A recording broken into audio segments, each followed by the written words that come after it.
Have you ever paused to consider what truly builds a solid foundation for academic success? Not just for you, but for any young person navigating school today.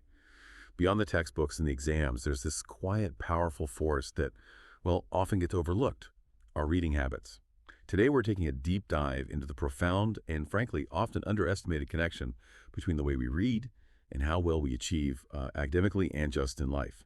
Our journey today is anchored in a really compelling academic work, Taylor Hicks's 2023 master's project.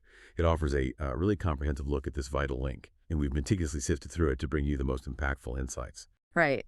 And our mission for this deep dive is basically to pull out those vital nuggets of knowledge from Hicks's research. We want to help you understand not just what reading builds like, say, a rich vocabulary or sharp critical thinking, but why it matters so fundamentally. And also how its influence is shifting in our modern world, and maybe most importantly, what concrete steps can actually be taken to foster healthier, more impactful reading habits. We'll explore everything from, the subtle ways reading shapes brain development right through to practical strategies for schools and homes. Okay, let's jump right into the core challenge that the research brings to light. There seems to be this concerning global decline in reading frequency. It's a striking trend. For instance, some recent studies indicate students in Africa are reading maybe 2 hours or less per day. Hmm. And it's not just about the quantity, is it? Research also shows a significant dwindling in reading done purely for pleasure. Exactly. And this isn't just a minor blip. Hick's work really frames this as a genuine literacy crisis. If you connect this to the bigger picture, Bob Wise, a prominent education advocate, he once used this powerful analogy. He said, reading is the foundation for success in everything. So when that fundamental foundation starts to erode, the consequences, they just ripple out. They impact not just academic performance, but also a person's social and personal development. Seriously, and in lasting ways. And when we dig into why this decline is happening, well, it becomes pretty clear that books are up against some incredibly fierce competition these days. Yeah, one researcher, Lamar, found that overall media usage roughly doubled, just doubled, in only a decade between 2006 and 2016. And in that battle for our attention, books are unfortunately frequently losing out. Right. And what's truly illuminating here is just the sheer breadth of these competing activities. I mean, think about it. Online games, endless streaming TV, constant internet browsing. It's everywhere. There was one particularly stark statistic from a 2021 study. It revealed that a massive 72% of participants actually preferred technology or social media for entertainment over reading. 72%, wow. Yeah, only 28% favored reading. That single data point really paints a vivid picture of the challenge we're facing. And you can see the real-world consequences playing out in schools. Yeah. Like data from Mona Shore's public schools shows a significant drop in English language arts proficiency that's basically reading, writing, communication skills. Yeah. It plunges from nearly 50%, 47.1% in third grade, down to just over 30% by high school. That's a huge drop. It is, and this decline correlates quite starkly with a decrease in sustained silent reading, or SSR practices in those higher grades. It's a pattern that's, well, it's hard to ignore. This whole concerning trend really begs the question, what exactly are we losing out on when reading takes a back seat? So let's delve into the incredible power reading unlocks for academic success, because it's far more than just, getting smarter. Definitely. A key insight from the research is just how directly reading impacts academic achievement. Oh. Now, success can be defined in many ways, but for our purposes here, we're talking about the progress students make in school, college, university, academic performance. For example, one study looked at biology students. It found that those who read more frequently and for longer periods consistently achieved better scores. In biology. In biology, yeah. And while that specific study was there, the underlying mechanism, it applies across pretty much all subject areas. The more you engage with text, basically, the better equipped you are to succeed academically. And this also builds something vital called resilience. I found this really interesting. Researchers Hybert and Daniel highlight that confident readers are far more willing to tackle complex texts. Think about it. If you're comfortable with the process of decoding, comprehending challenging material, you're not going to shy away from difficult assignments or readings. Exactly. That's an absolutely crucial trait for academic success, not just being smart, but being tenacious. Yeah. You know? Absolutely. And that raises an important point about the kind of reading students are doing. Other research indicates that when participants were reading at their optimal level, meaning the material was challenging but not totally overwhelming. 95% of them achieved high comprehension scores, 70% or higher. 95%. Yeah. This really underscores the need for students to be matched with the right reading materials. It helps maximize the benefits and builds that confidence we were just talking about. Right. Okay, so beyond overall achievement, one of the most visible benefits, maybe the one people think of first, is vocabulary growth. Consistent reading gives you a bigger vocabulary. It's almost like a superpower. It absolutely is. Frequent readers aren't just encountering more new words. They're seeing how those words are used in all sorts of different contexts. This isn't just passive exposure. It's an active process. You're observing, inferring meaning, cementing new words. There was even one study that demonstrated that a 10-week reading program, just 10 weeks, could significantly improve students' English vocabulary knowledge. Wow. It's a testament to how quickly vocabulary can expand through consistent reading. And what's intriguing is that it's not just about acquiring words, right? Studies show that frequent readers simply spend more time engaged with text, which makes sense. But here's the surprising part I saw. They often enjoy reading more, even when they hit difficult vocabulary. Yeah. That suggests a deeper comfort with complexity, maybe? A genuine appreciation for the nuances of language that comes from just spending time with it. Exactly. And if we connect this to the bigger picture, a rich vocabulary directly elevates the quality of a person's writing. It's a clear link. When you have a broader lexicon, you can express ideas more clearly, more concisely, and with greater creativity. It significantly reduces repetition. Think about it. The right word can convey a whole idea with such precision. And studies back this up too. Practicing creative writing in the classroom demonstrably improves students' academic writing skills, Right. their attitudes toward writing, and even their speaking abilities. It seems like a comprehensive boost to communication. It really is. And a fascinating observation from the research is that avid readers also develop an eye for the intricate features of writing itself. Things like sentence structure, narrative flow, persuasive techniques. They don't just read what is written, but how it's written. Okay, so they absorb style too. Precisely. And this also means that higher achieving students, who are often the avid readers, they're actually better equipped to assess and provide valuable feedback on their peers' writing. It's a skill that pays dividends in multiple directions. Now, here's where the puzzle pieces really start to fit together, I think. Critical thinking skills. Experts emphasize that critical thinking isn't just another skill, it's the foundation upon which all other academic abilities are built. Basically, good thinkers are almost invariably good readers. That hits on the strong, reciprocal link between language skills and critical thinking. Critical thinking is essentially a metacognitive process. Metacognitive, meaning thinking about your thinking. Exactly. Think of it as your brain's internal supervisor, watching how you think and learn, helping you adjust your approach.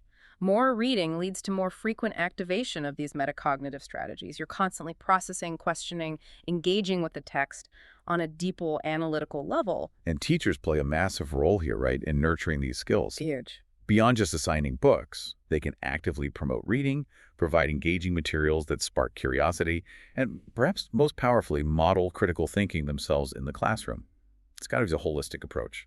Absolutely. Building a thinking mind takes that kind of consistent effort. So, okay, with all these profound benefits laid out, the question then becomes, how do these crucial reading habits actually form?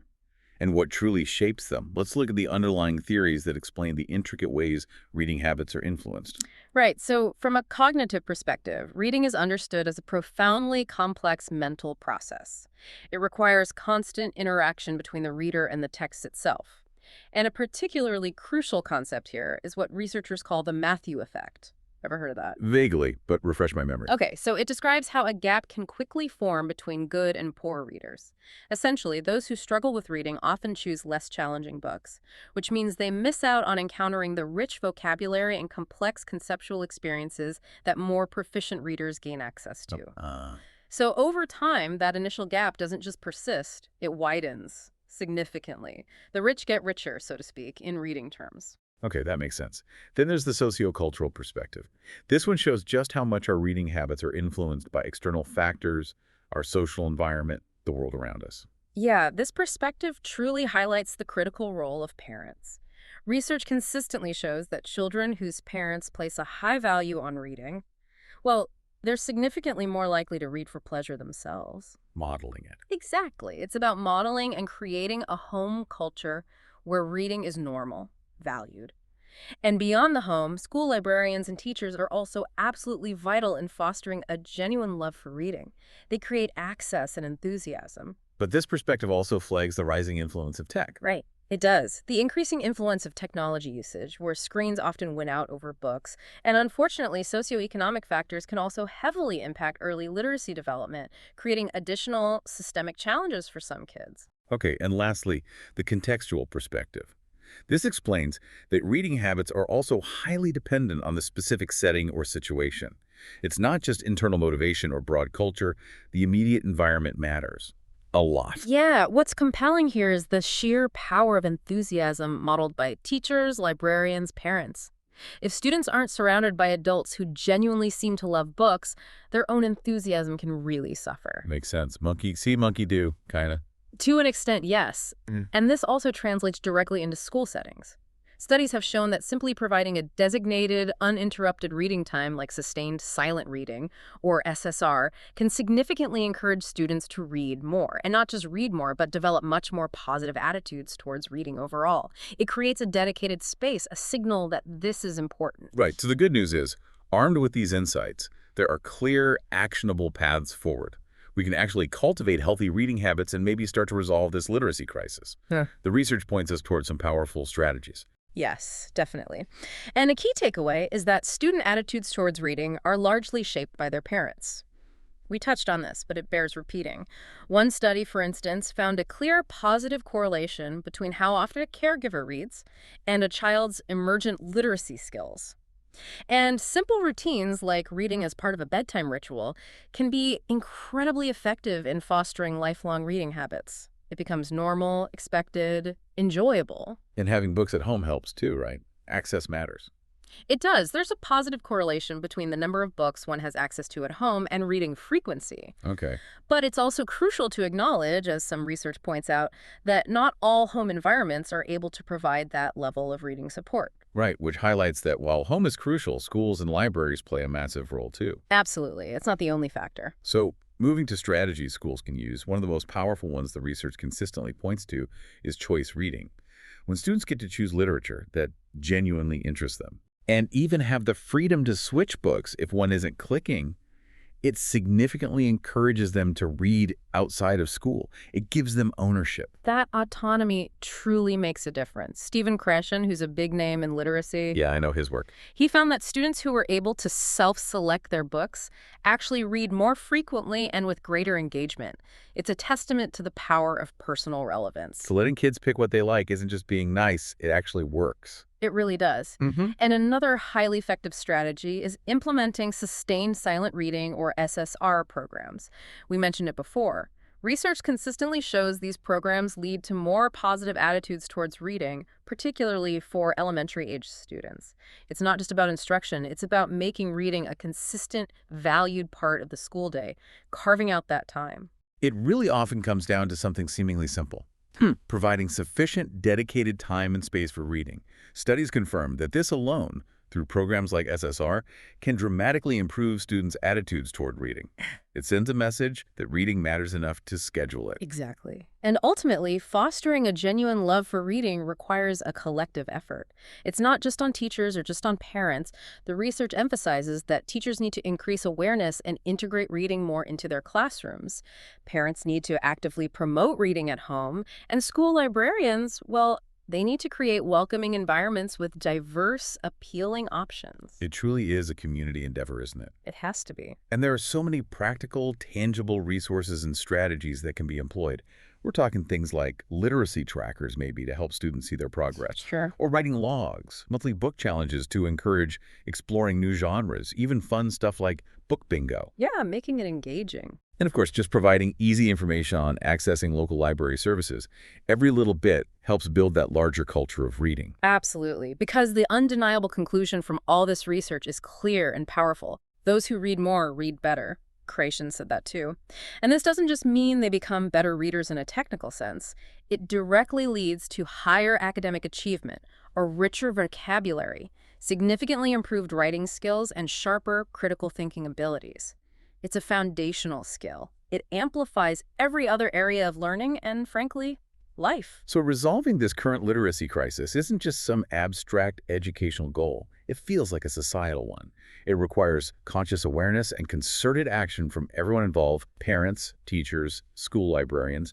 It's a shared responsibility, really, that shapes future generations. Well said. So, as Bob Wise challenged us, our goal is to prepare students for college, for work, and for success in life. With that in mind, here's something to think about. Ask yourself,